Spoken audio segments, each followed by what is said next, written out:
সেই মানুষটা হয়তো তোমাকে ছেড়ে দেবে না।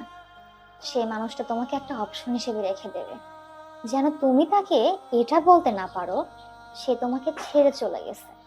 কিন্তু তার থেকে যাওয়া আর না থাকার মধ্যে যে দূরত্ব তোমাকে ধীরে ধীরে এক মৃত্যু যন্ত্রণা উপভোগ করাবে, সেই যন্ত্রণা জীবিত থাকার থেকেও না থাকা সমান। এত কিছুর পরেও তুমি ঠিক বেহায়ার মতো সেই মানুষটার কাছেই পড়ে থাকবে, কারণ তোমার কাছে তখন তার অবহেলাগুলোও ভালোবাসাতে রূপান্তরিত থাকবে। তোমাকে সে যতই বারবার বোঝাক তোমাকে তার প্রয়োজন নেই, সেই নেই প্রয়োজনটার মধ্যেও তুমি ভালোবাসা খুঁজে পাবে। তুমি হয়তো একটা সময় গিয়ে তাকে বারবার এক্সপ্লেন করতে থাকবা নিজেকে, কিন্তু তোমার সেই এক্সপ্লেনের কোনো মূল্যই থাকবে না তার কাছে। তোমার বলা কথাগুলো সে হাসি তার ছিল্লার মাধ্যমে উড়িয়ে দেবে, আর তোমাকে এটাই বোঝাবে আমি তো আছি, চলে তো যাইনি।